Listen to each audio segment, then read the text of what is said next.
Hi, everyone. Mitch from Pick Dogs here with Steve Monahan. We are NFL Week 15, I think. Time flies. Yep. Before you know it, it's over. That's what NFL season is. It's like, you take those games in September for granted, and, you say, where did the season go? And it's like... Before you know it, it's mid-December, and Yep. it's Week 15. So Yep. But pretty good schedule of games. I think the primetime games they generally have missed most of the season, except for the Sunday night games where they can opt in teams. But even that has some restrictions on it. But I think Thursday night football, they'd have a few games that they'd like to have back. That at the beginning of the season on paper, like tonight's game, probably looked a lot better than it does tonight. it's a roll of the dice. You know that, and I know that. So Monday Night Football, we've seen some real garbage this year. So some real dogs. Yeah, that's some real dogs. But I know it's cold weather in the rest of the country. But today, if you have a chance, check out WorldSurfLeague.com. They're going right now. It is the Jaws competition here in Maui. 60 footers out there. And, of course, we're rooting for our friend Kai Lenny. He's in first place right now. And we hope he brings it home again. And if he can't do it, Billy Kemper will take it as well. Either of those two guys. Great surfers, great watermen, great guys. I just think that in these conditions that we have today, in the 60-plus waves, I just think that Kai has such an advantage over everybody else out there. Well, number one, the break is, 10 minutes from his house, and he grew up there. Is this every December in Hawaii that the waves get 60 feet, or is this an abnormal situation? They have the competition every year, but it can happen anytime between December and February. But always on the North Shore in the winter, South Shore in the summer here. So where I live on the south side, they never get as big as that, but we get 10 foot plus here on the south side, which is plenty big. 10, 15 is plenty big, but we don't get the 60s that they get on the North Shore in the winter months. The first time that I ever went out to the beach, and I've told this story before when I went over to Kanaha one day, and all my friends were in the parking lot, and I just grabbed my board and I walked out to the beach to see the to get in the water. To get in the water, I walked out to the beach, and I saw the first wave I saw was probably 35 to 40. And the ground shook like Jurassic Park T-Rex scene. The whole beach was shaking. Ba-boom! Ba-boom! The waves were crashing. I just took my board. I walked back. I had my truck at the time. I took my board. I walked back to the truck. I put the board on the rack, strapped it on, waved to my friends, and drove out of the parking lot.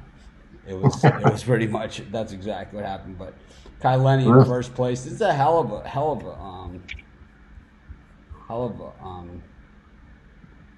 thing. I have it up here on the other screen.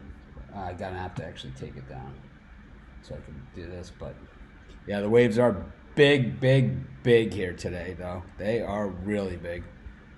Where do people in Hawaii go for a holiday? I go to Mama's Fish House for dinner, and then sometimes we make homemade pizza here. But I generally don't go anywhere. Unless I'm going to Vegas or something like that, or whatever. I usually you're not doing a luau 3 nights a week. What's going on? I've never been to a luau. I've never been. Don Ho impersonators, nothing. The closest I've ever seen, the closest I've ever been to a luau was I was in Oahu, and we were staying at the Ilokai, which is from the original Hawaii 5-0 in the opening scenes. You could see the Hilton Hawaiian Village luau from the Ilokai, and that's the closest I ever have been to one.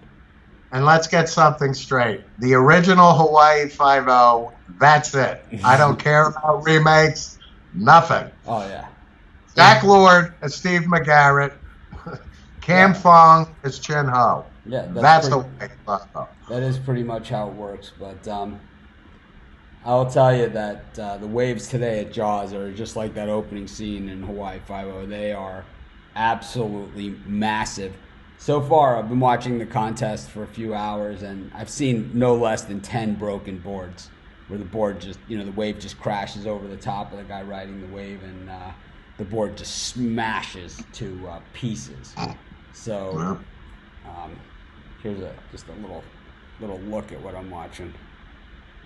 And this is exactly how it is here in Maui at this time of year. That will take a regular surfboard, like those, like even these little waves that no one is riding, like that little one right there, that's probably 20 feet. Those are massive. That's Jaws. Those are the biggest waves in the world right there. But anyways, we got a lot of football to cover. We do. And like I said, we just hope that, since they invented the inflatable vest, no one wearing an inflatable vest has ever died at a surfing event ever. And that's usually these giant waves like this. Like all the rest of the beaches today, like on the North Shore, the waves are so big. Baldwin Beach is closed. Hokipa is closed. It's like you can't even get to the beach. Just the waves are so big on the North Shore today. And but since they invented the inflatable vest in 2010, no one has died at one of these big wave surfing events. And it's this just tells you just how easy, not how easy, but just how simple some of these inventions are. Shane Dorian was on a airplane, and he saw the life vest on there, and he's like, man, we should be wearing these things. He's like, wouldn't it be anything? He's like, we'll just put it underneath our shirt. And that's how it was invented, the inflatable vest. That easy. So if we wore this underneath our shirt, it's like all you would have to do is have a hole that the thing would come out of, and just inflate. And since then, no one has died at a surfing event. But anyways, I'll tell you where people are dying, and those are Jets fans. They're really, really. WorldSurfLeague.com is where I'm watching it on. And it is just, it's just violent. It is the thing about Kai, we'll get onto the football, but the thing about Kai Lenny, those of us that know him and have seen him out, in the surfing and everything. Number one, he's multiple-time world champion. If you were out there surfing with him, you would never know that unless you recognized him. Like, you would know it by his skill level, but you would never know it, like, talking to him or whatever. He's just like anybody else, and he has just as much fun. I've seen him in waist-high, knee-high to waist-high, and he's having just as much fun as he was on 50, 60-footers. You can't get him out of the water, in that stuff. And, not only that, it's that he doesn't care what he's doing. He's the best windsurfer. He's the best kite surfer. He's the best stand-up paddleboarder. He is the best surfer, and he just loves every second of it. Even the longboards, where you paddle the racing, the stand-ups. He's great at that too. It's just he's got gills.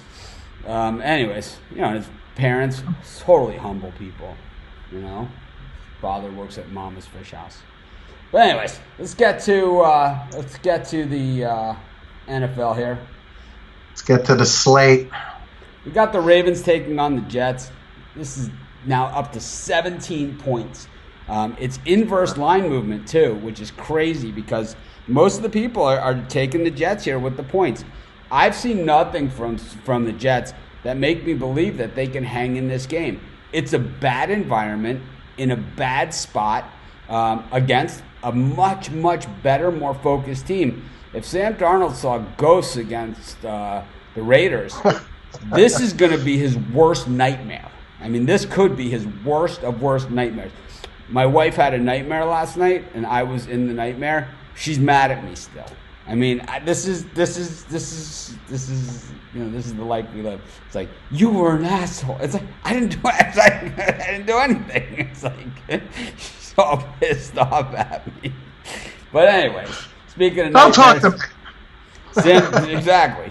Sam Darnold against this Ravens defense, this Ravens offense against the Jets defense. It hasn't really shown up. We've seen them play in spots, but then we see them go to Cincinnati and get slaughtered by the Bengals. I've heard I've heard that Lamar Jackson's a little dinged up and they might sit him or whatever. This is the time of year when players play hurt. This is the time. It's like I said this on this morning show when someone said that to me, and I say, I don't see John Harbaugh in the locker room before the game saying, it's okay, guys. If you don't feel so good, you just won't have to play that much because going to New England in January, it's no big deal. It's like we're up a little bit on the Patriots. Let's take our foot off the pedal here a little bit and not secure home field advantage. Sure. Yeah, I just don't see that happening. So I mean, I kind of we covered early in the season. The Patriots were 18 points on the Dolphins, I think it was, like in the first quarter of the season, and they covered.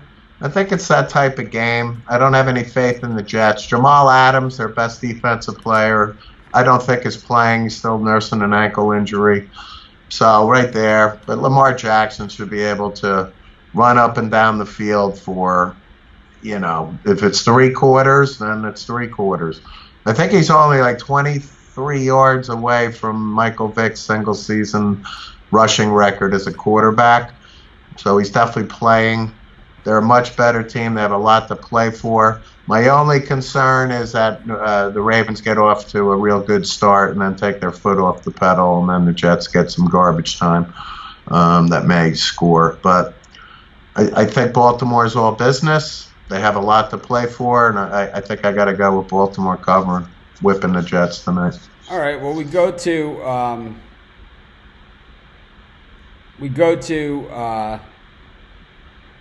Kansas City, where the Chiefs are hosting the Broncos, and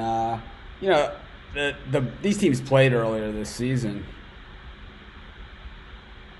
So they did. Yeah, they did, and it was all Chiefs. It was at Denver. That's right. Last I saw it, still 9.5. Yeah, it's at 10. It's been to 11.5.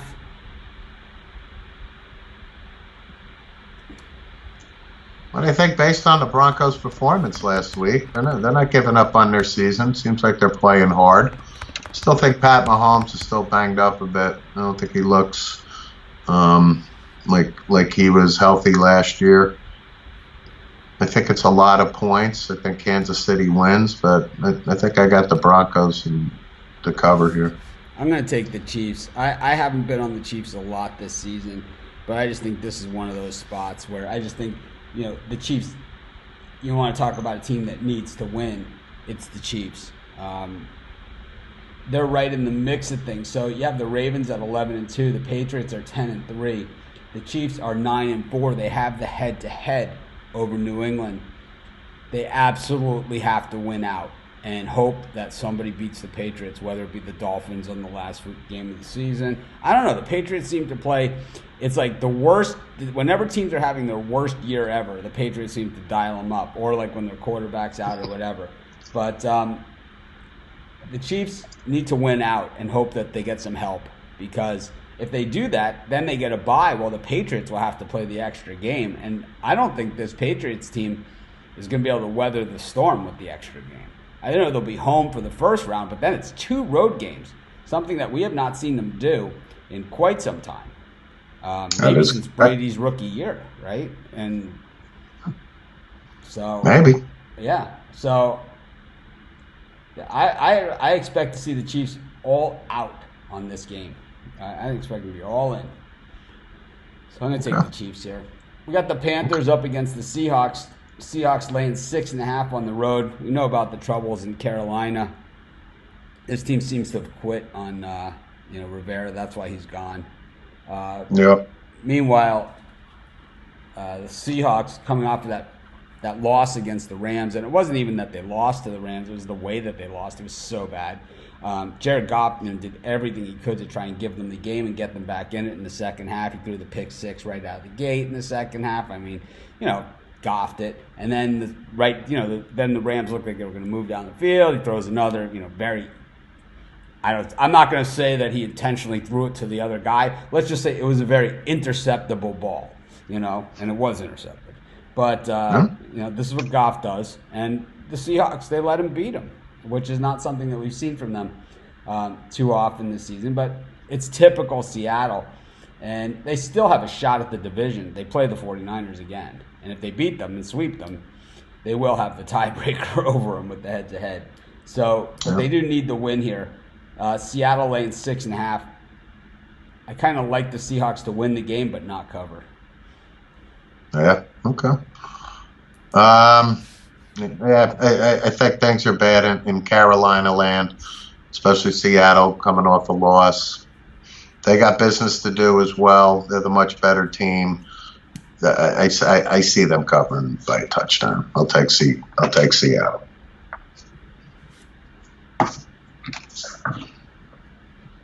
Okay. We got Packers hosting the Bears. Packers minus 4.5 in this one. Who do you like there? I thought the Packers were going to score a lot more points last week. To be honest, they didn't even cover. Bears. It's a rivalry game, tough, hard hitting. I think I'm going to go with the Bears here on the road.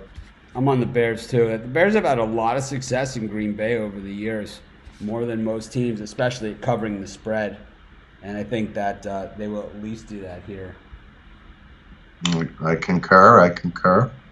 So I'm gonna take the Bears here and the points. I'm not sure. I don't think they win, but Neither do I. But I'll take the points. I think they cover. I do too. So. Cliff Olander saying hello. Hey, Cliff, how are you? Cliff is the number one fan of the Mono and Monos podcast. He is. I appreciate it, Cliff. Super My fan. brother does.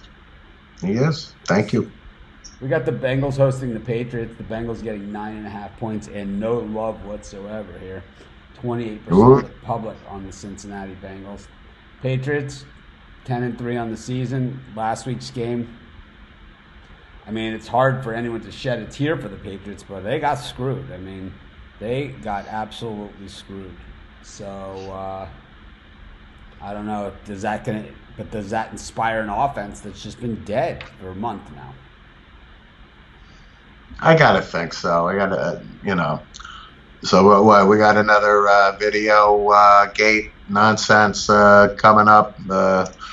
Patriots accused of what? Some videographer or whatever the hell you call it. Belichick flatly denies it. Guy is doing his job, but apparently he's filming the Cincinnati sideline. They're always on the edge. Pats got screwed last week. I can see their offense waking up and have no faith in the Cincinnati Bengals. I can see New England covering here. And they got a lot to play for, too. Okay, if you're like watching... to your point, they don't want to play two games. They love that bye week and having a game in New England. I can understand that, but it's like at the same time, it's, the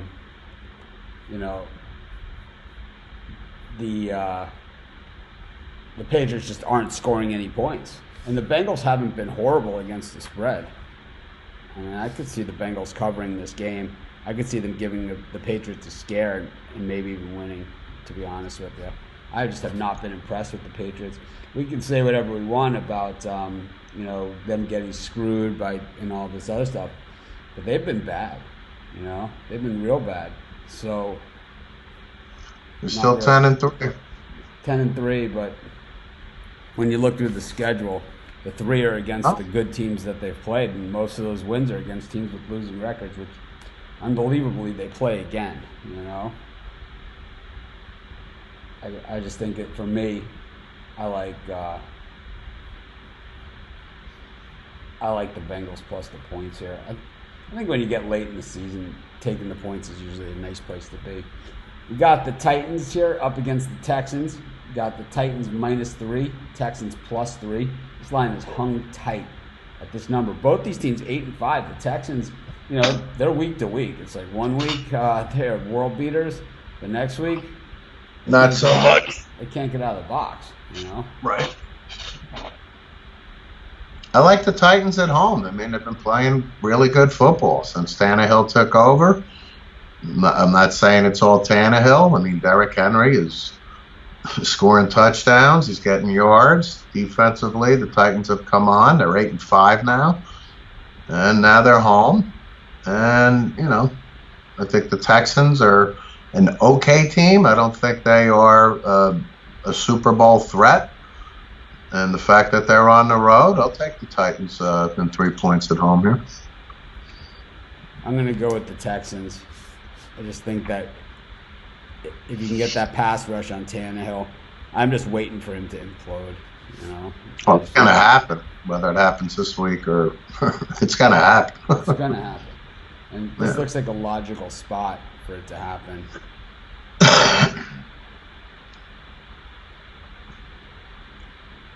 I'll go with the Titans. I think they're playing better football the last 3 weeks.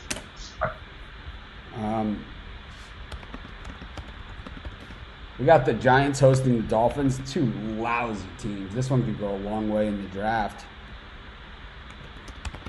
Yeah. Giants 2 wins. The Dolphins actually the better record here. Playing, not the first AFC East team to play back-to-back road games at the same stadium this season. The Bills, same scenario. Yeah, like week 2 or 3, I think it was, or week 1 and 2, something like that. I mean, the Bills would live there if they let them. And so would the Dolphins. I think most teams would take that schedule all day long. It's kind of like the Broncos and the Chargers. They just get to play all the time. Well, I think the iffy here is who's playing quarterback for the Giants. I think Daniel Jones practiced today, but they have not, one way or the other, said he's playing Sunday. So maybe they take it safe with him and give Eli a final home game. That's a possibility. Eli didn't play terrible against the Eagles. In the first quarter. First quarter, but he's been rusty. He's been on the sideline for 13 weeks. Yeah, he's been on the field for 13 years, so more than that, but I get your point. I think I got to go with the Dolphins on the road here, and I'll take the points with the Dolphins. I've seen enough of the Giants. Again, I live in North Jersey. I read about them every week. I kind of know what's going on. Janoris Jenkins, the corner for the Giants, is looking to get out of Dodge. He made a disparaging remark to a fan.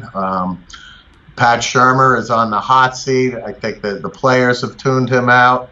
The Dolphins, they haven't been playing terrible football, but so you know what? I think I'll take the Dolphins and the points here. I think Janoris Jenkins just fits a long list of players that we've seen in the NFL that players that struggled in college to stay in line at but basically, I mean, the easiest job in the world is to be a football player at the University of Florida. I mean, you basically just have to do nothing. I mean, we've seen we've seen a lot of players arrested and blow that gig, but I mean, this is not a difficult position, to be in. And Janoris Jenkins, I mean, for them to throw you out of Florida, I mean, the only 2 players Aaron Hernandez made it through. So, I mean, you got to figure, the 2 guys that we know that have been thrown out in recent years of Florida, Cam Newton and Janoris Jenkins. And, Cam, he stole somebody's laptop computer, allegedly, and he spray painted it black, and he wrote his name on it, Cam Newton, on the computer. That's what made it his. He wrote it on there in white out. That makes it his. Unfortunately, the LoJack system installed in the computer disagreed with Cam's whiteout painting on it, and then it was somehow found in a dumpster when the police came to investigate. That was located conveniently right outside his dorm room window, and like I said, you can deny ownership, but when it says Cam Newton in your handwriting and white out on it, it's just a tough one. Even Urban Meyer couldn't get him out of that one. I blamed, all those bad years that Florida had after that under Muschamp were all part of that. And I always think that, whenever we see a bad quarterback run or a bad run by a team, it's normally players like that in college that bring the whole thing down. Cam Newton would have been a great next man in line for Tim Tebow. He fit that role perfectly. They would not have missed a beat. They probably would have won 2 more national championships with Cam Newton. I concur. He won one at Auburn, right? He won it at Auburn. And he would have won it at Florida too. And, Brian Perilou at LSU was the same thing. When he went down, it started a 10-year run of no quarterbacks. But Janoris Jenkins, back to him. Like I said, you see odd things of college students getting kicked off, but usually it does carry over. And you do see these things. And it's, I don't know. The Giants are a dumpster fire. They are. They're a mess. They're a big mess. It's not like they have, like Daniel Jones he could turn out to be a nice QB, but the jury is still out on him, very, very much so. And right? He might not be the guy at all. It's not like they have, I would rather have Kyler Murray. It's like at least he can run until they can get someone to block for him. I don't understand it, but anyone that thinks the Dolphins were tanking it, or who thought that the Dolphins were tanking it for any stretch of this season, and if they still believe that, then they didn't see the last minute of the Dolphins-Jets game last week, because Brian Flores did not look like a guy who was tanking it. I'll tell you that much. He was passionate. He was passionate. He blew a gasket, and rightfully so. I always say somehow the officiating in the NFL gets worse and worse, and it's like, and the worst plays are not reviewable. This was a case where, no one on the Jets was like, "Oh, this is pass interference." The wide receiver wasn't like protesting like this is pass interference. The Jets coaches and sideline weren't saying this is pass interference. Nobody thought it was pass interference. It was, the odd thing was, then they go review it and call pass interference on something that was like, it was the tickiest of tack. And once again, like I said the week before, 15 yards on the incidental even, 37-yard penalty, that decides the game. Just terrible. Terrible, terrible, terrible. And I think the Dolphins get even this week. I think they beat up on the Giants. I think the Giants are a team that have quit. They looked sad in the second half of that game against the Eagles. That's a good point. They look confused. I think when your team looks confused, it's not necessarily quit. It means, what are you guys doing, It's not good. Can you guys take a phone call? No, we can't. Yeah, we don't do like a la carte free picks on this show. We have Free for All Fridays where you can ask questions on games, but this is our NFL preview show. We have our regular show in the morning. This morning, with the Puck Dogs, the sexiest men on earth, were with me. They are, I think their record is just showing the world that they're a lot more than just the eye candy that you see. Puck Dogs, they are. You get it done. Yeah, Janoris Jenkins just fits that mold. Yeah. It's like when Bobby Bowden cried when he had to throw Randy Moss out. Still my favorite coaching speech of all time.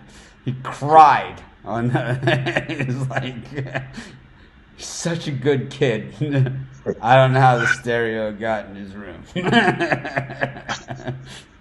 It's the dangest thing. I don't know, because that's out of Randy's character. He cried. It's like he sold his soul to the devil to get him in there, and then he had to leave. He has to throw him out. He just cries. He literally over stereo? Really? Tears running down his face. The funny thing is about the whole Randy Moss thing is that he was Peter Warwick's roommate, who was later implicated his next roommate, Lavernius Coles, was implicated in the whole free shoes thing. Free Shoes University. Yeah, That's right. It was Lavernius, who was Peter Warwick's next roommate. Peter Warwick always seems to sidestep this stuff, but Derek Brooks and Lavernius Coles on the Free Shoes University. We got the Eagles and the Redskins. These are not good teams. The Eagles are a bad team, and the Redskins 3-10, covering last week in Green Bay. Gave it out. I know Steve did not like my pick, but it just seemed like I did not. Seemed like a spot that would figure. The Eagles did not cover against the Giants, though they did cover the second half. I did the halftime show, and we took the Eagles, and it was. I don't know. I am less than sold on Carson Wentz, and I just don't understand the play calling there. But maybe Nick Foles comes back for another stint in Philly now that he's going to be available. I imagine probably on the cheap. I don't know. Carson Wentz doesn't seem to execute that run-pass option like Nick Foles does. The RPO. The RPO. I don't know. I like the Haskins. I like the way he's playing. He's definitely a lot better, and I really can't stand the Eagles. I'm going to take the Redskins. I think I'm going Redskins, too. I think historically the Eagles don't play well down in Washington as well. And I'm not sold either on the Eagles, even though they're 6-7 and, still behind the Cowboys basically because of the head-to-head. But I think the Redskins, having quit, Bill Callahan is an old disciplined coach. And whether the Eagles win, I can see it by a field goal, but I'll definitely take the points in the Redskins home. Do you think the Rams catch Minnesota? I'd say no. No, I don't think so. I'd say that's an easy no. We'll just look at the schedules real quick of those two teams, writing it out. Rams are playing the Cowboys next. Well, that's at least one win that they get. But, pretty much. I mean, the Cowboys are sad. I have no clue. I really, if I had an answer for what woes the Dallas Cowboys, believe me. Yeah, I mean the Vikings play. The Vikings have the Chargers this week, the Packers, and the Bears. So certainly no cream puff schedule there. Both those Packers and Bears games though are in Minnesota, where they have been rock solid this season. When we look at the Rams, the defending NFC champs, at Dallas. Okay, so that's a winnable game. At San Francisco on a Saturday night game. We got Saturday night football next week. That's a tough game for them. Well, it's a loss. That's what it is. It's a bad loss.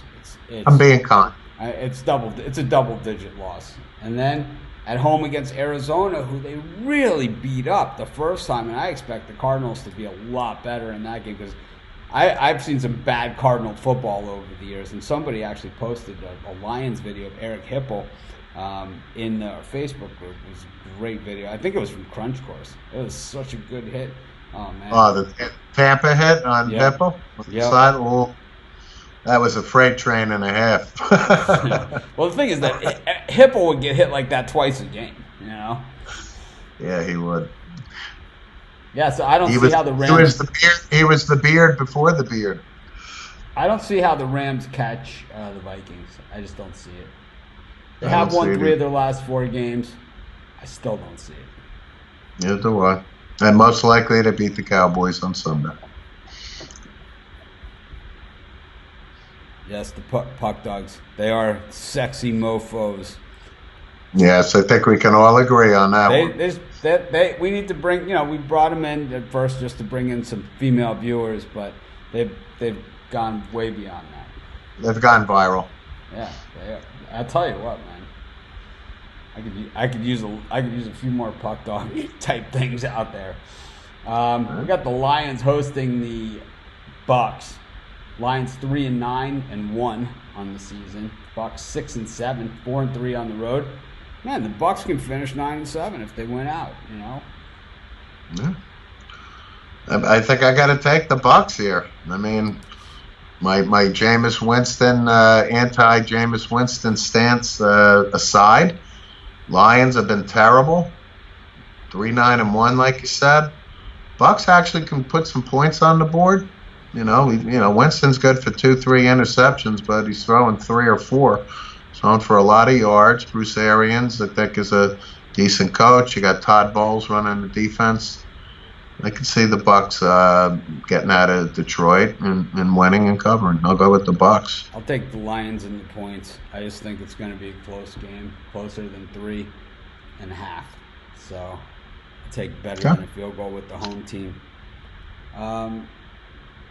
Yeah, whenever guys are injured and stuff like that, it's not like it's a mystery to the lines makers. It's like we see this. Like I've been seeing this on my live shows for the last. Ever since they came up with the idea of live video on the internet, I was the first one in sports handicapping to do the live video shows. And I've gotten this comment more often than, over the years, or at least consistently, when a guy is out. It's like, Embiid's not playing. It's like, yeah, so you think the guy making the line or in Vegas, they don't know this? It's like, yeah, those give the same line if he's playing or not playing. It's like, It's in the number. That's part of the number. Cardinals up against the Cleveland Browns. The Browns 6-7 on the season. I don't know about this team. Just really, what a mess. Just what a real mess this team is.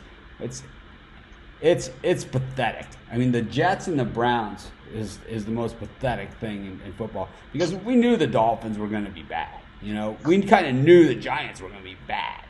But the Browns and the Jets paid up, and look what they got to show for it. Absolutely nothing. I mean, really nothing. The Browns have embarrassed themselves more than anything. 2-4 straight up on the road, 2-4 against the number. The Cardinals just 1-5 at home, but 3-4 against the spread. I think the Cardinals win this one outright. I like the Cardinals and the points. I can't go with the Browns on the road. This Odell Beckham Jr. thing with the Browns and injury and the trainers and all this other stuff. This is bad. This is they're kind of glossing over part of it at this point, kind of putting it on Baker Mayfield for throwing people under the bus. But this is just a bad story. This is like a really bad thing. It's like you just don't hear people saying that. It's like, so what we'll do is we'll just throw the whole organization under the bus. Listen, I've seen the Odell Act here in New York. Not surprised by it. I would expect Cleveland gets him out of there probably in the off season. Let him be somebody else's headache. I mean, he's from LSU. Well, you know where he's going. We know where he's going already. I'm going to guess the Saints. Right? I'm going to guess New England Patriots is my guess. No, listen, he's super talented, but again, Belichick doesn't. Who needs a wide receiver the most in the NFL? They do, but this guy is an all-me player, and I don't know if Belichick takes I don't care how talented he is. So he'll take a flyer on Josh Gordon and Antonio Brown over Odell Beckham? I'm not saying he doesn't, but it's not going to last long. It's just not. Winning takes care of a lot of things. It does. I like Odell Beckham Jr. to the Pats. And as a matter of fact, I'm going to continue to say that on a daily basis and start the rumor. Okay. He's going to the Pats after the season is over. Yeah. I would imagine that we're going to see some of these other guys. I'll tell you, the Pats probably wish they never, the Demaryius Thomas thing, they probably, which they kind of unloaded him on the side when they got all these other guys through. They would kill for him right now. He's not bad. Yeah. His best days clearly behind him, but not bad. That's why they shipped him to the Jets in the same division, because they see that the gas tank is not full anymore.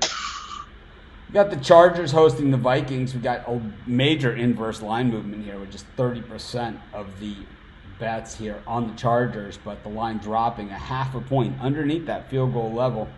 5-8 for the Chargers, but man, it just feels a lot worse than that, right? It's really bad. The Vikings 9-4, but this is a machine, man. This team is tough. If the Vikings go to the Super Bowl out of the NFC, is anybody truly shocked? I don't think so. It's like that's how good they are. True.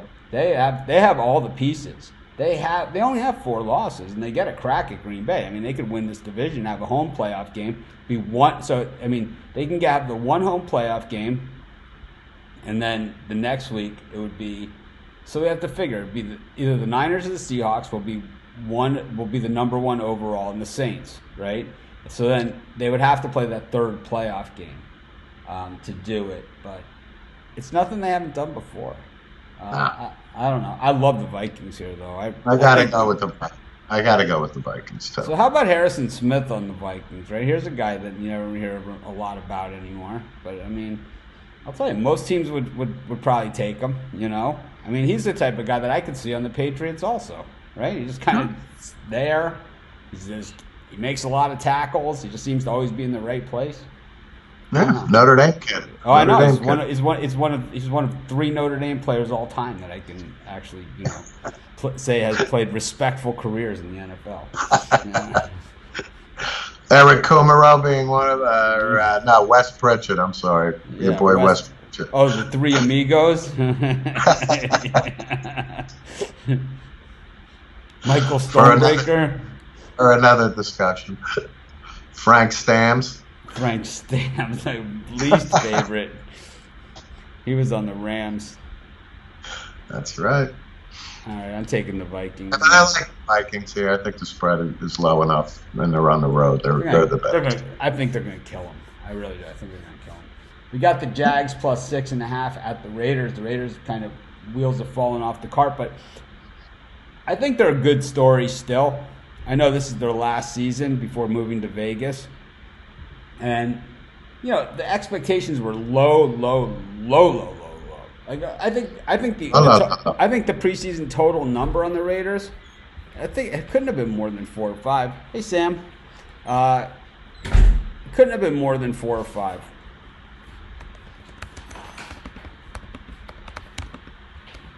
Could have been as high as 6. I don't think so. I really don't think so. I think this is a good time to, we could take a couple minutes and go through some of these to see what they were. The Baltimore Ravens were 8.5. Okay, I love the over in that one in our preseason. The 49ers were 8. The Packers were 9. The Patriots were 11. The Saints 10.5. The Seahawks 8.5. They were picked like way down in that division. The Bills 7. The Chiefs 10.5. The Vikings 9. The Texans 8.5. So they're right on the line. The Rams 10.5. Love the under in that one. Steelers 9. Titans 8. Bears 9. Love the under in that one. Titans 8. They're right on the number. I think they're going to get there. Browns 9. Loved the under. They need to win out to push on that. Cowboys was 9. I like the over in that one. They're not going to make it. They need to win out to push. The Oakland Raiders was 6. And that's right where they're at right now. They just need one win to go over. I like the Raiders. The Eagles are out. They had 10. And I hated the Eagles. And I actually got pretty roasted in the comments. Talking about, because I've badmouthed Wentz for a long time now. So I mean, I always take the under on the Eagles, and they were predicted to have 10. If they win out, they have 9. The other overrated team, the Chargers 9.5, the Falcons 8.5, the Jaguars 8, the Lions 6.5. The Bengals were picked to have 6, the Giants 6. The Redskins 6, the Dolphins 4.5. Yeah, it's pretty ugly. Jets, this guy? What were the Jets? The Jets were. I'm pretty sure they were in the 8 range, but let's see. The Jets were projected to have 7.5. They're at 5, so they need to go 2-1 in their last 3. So they need to win tonight, or win out after that. Yeah. Not happening. Not gonna happen. True. So I think I'll go with the Raiders. I think the fact that they're playing a home game, it's starting to get emotional. The fans should be rallying. They've been playing bad football, and they should beat a shitty Jacksonville Jaguars team. But they're way ahead of schedule this team. Way ahead of schedule. They are. They're I think trending. when people saw that 6 on the Raiders, I think that all the action was on the under. God, yeah, I would think so. Eagles 10 wins. 49ers up against the Falcons. I really think that this is one game where the 49ers, back-to-back road games against the stiffest of stiff competition, the Ravens and the Saints. Now they get back home where they're 5-1 on the season. That one loss, of course, that Seattle game. They need to win out. Well, they don't need to win out. They need to beat the Seahawks next week. So yes, they do. A little bit of looking ahead. But Falcons come to town. They're one of the bigger disappointments, especially looking at these numbers where the Falcons were projected 8.5 wins. The most they can have is 7. They need to win this one to even get there. Plus 11 for the Falcons. I just don't even see how they stay on the field. I think the Niners, when you play those rough teams like they did, the Ravens and the Saints, we saw, and they were 1-1 in those games, and they were all 5 points total differential, one way or the other way for them. But we saw the depth of the 49ers. We saw them. I mean, where do they start? Who has this kind of running backs on the bench? You're just reeling them out, It's like interchangeable parts. The Coleman is the worst of the bunch, right? I mean, yeah. Frida and I mean, at the end of the day, I'll take the Niners at home, winning by more than 11 points. I think no problem. I think they win by 30. Cowboys and the Rams. The Cowboys went from -3 to +1.5 in this thing. 27% on the Cowboys. I think they can still lose and the Eagles win, and then they beat the Eagles and win out. They still go, right? Rob. So, I don't know. I'm not a big Goff guy. I've never said I was. But I know. But I like them here. I like the Rams. I do too. I like the Rams.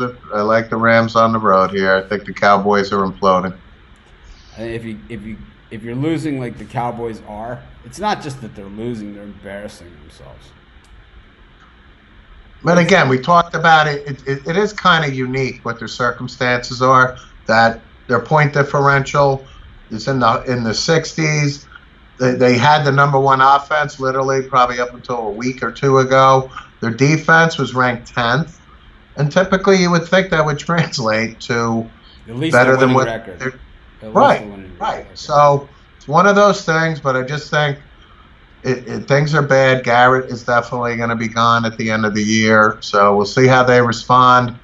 But the Rams are, again, defending NFC champs, fighting for a wild card. They got incentive to play. And you know what? I'll take the Rams, like I said earlier.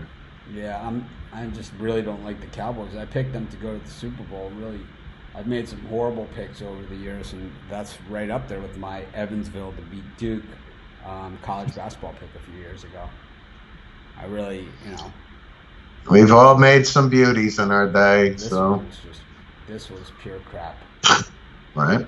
I'm gonna go with the Rams. Got Sunday Night Football. They change in game. Got the Bills playing at the Steelers. Odd thing is these teams don't play each other that much, but traditionally the Bills really handle the Steelers. I can just think off the top of my head. I think every time they play, to me that I remember, the Bills won. So I remember even the great Steeler teams. We've seen it. So Pittsburgh won the last 3. Well, Pittsburgh's won the last 4 meetings, but they've only played 4 times since 2007. I mean, these teams do not play each other much. So I'm thinking way back to the 78 Steelers, who the Bills kind of had their way with. But Yeah. I've been on the Steelers all season. It's been a very lonely place to be for me. I just think that it just all comes back to the same formula, and people hate this. It's funny because the NFL is the most popular sport in the United States, right? It is. The NBA is the most popular sport. If you go global audience, of the U.S. sports, the NBA is the most popular. It's actually not even close. But if you go just the U.S. audience, I would say that the NFL is probably more popular, even though more people attend NBA games. There's a lot more games, But I just think that there are sayings in football, and people will say them, and they've heard them a million times, but they never will buy into it. And if there's ever a time to buy into running the football and playing defense wins games, it's the Pittsburgh Steelers this season, because that's all they've done. They've lost their wide receivers, they've lost their quarterbacks. They've played great defense, and they've run the football effectively, and that's how they've won. They've kept themselves close in the winnable games, give themselves a chance to win. They have some other games where the team just gets down the field on them and could put too many points. We saw that was the Myles Garrett game, where it kind of just got away from a couple plays here, a couple plays there. If you're going to run the football and play defense, and how you can get Mark Rippon and Trent Dilfer, a ring, how that happens is you don't let those guys throw interceptions. You just do not allow it to happen. If they start to throw interceptions, then there's nothing you can do. And that's the Myles Garrett game. They threw interceptions, and that's why they lost that game. They threw them early. But since then, they've played well, and before that they played well. They haven't been anything exciting. It hasn't been the Antonio Brown show. It has even Schuster. I don't consider him an elite wide receiver. He's good. Not yet. He's good. Not yet. No, he's good. He's not a number one because he hasn't proven himself as a number one receiver. I'll tell it's you. Nice when everybody's double covering Antonio Brown, but he, before he got hurt, he didn't really, step up like you would expect him to. I like both all the USC receivers coming out this year more than I like him, to be honest with you. But I like the Steelers at home. Yeah, I think this is gonna be a close game. This is gonna be. I did know. It could go either way. I'll go with the Steelers, but I'm not rushing to the window on that one. That brings us to the Monday Night Football matchup. And in this one, it is the Colts and the Saints. Saints laying 9 points at home. The world is on the Saints. I mean, what do you think? You think the Colts can show up in the Superdome and absolutely make it a game and absolutely win? I think so. I think they can win outright. I think what we saw earlier from the Colts is there was a Monday Night Football game, and earlier this season where they were a similar underdog, and it was against a similar team. It was at Kansas City, and they were 10.5-point dogs, and they won outright. They won by 6. I could see them going in here and covering. I have not been overly. I thought last week's performance of the Saints and the loss to the 49ers was the best I've seen them play in a long time. But once again, the same issue. It all came down to exactly the one player that we circled, screamed, and highlighted. Eli Apple. He just got absolutely destroyed. He got. I mean, I don't know what he's doing out there that I can't do. And maybe they can get Anthony Rendon in there for 36, 37 million. Just playing him in there. Maybe he's a better than Eli Apple. Just anybody is.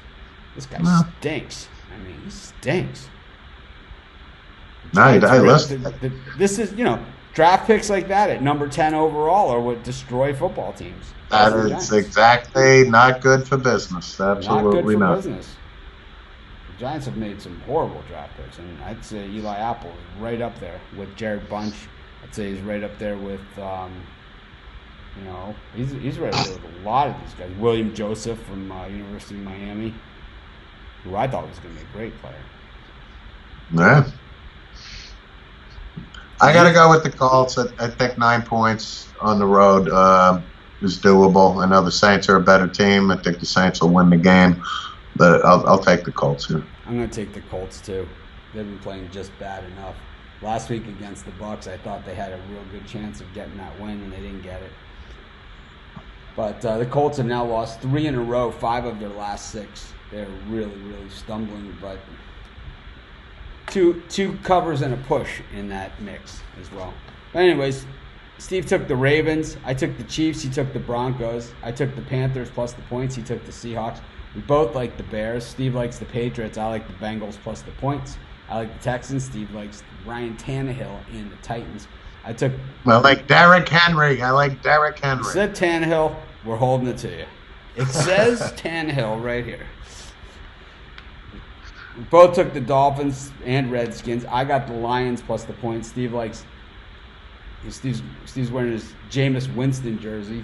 He's got the Bucks. Yeah, sure. We both took the Cardinals. That's the kiss of death. We both had the Vikings, the Raiders, the 49ers, the Rams, the Steelers, and the Colts. And there you have it. There you have it. This is Mitch. Steve, thanks for joining us. We'll see you tomorrow for Friday football free-for-all, same time.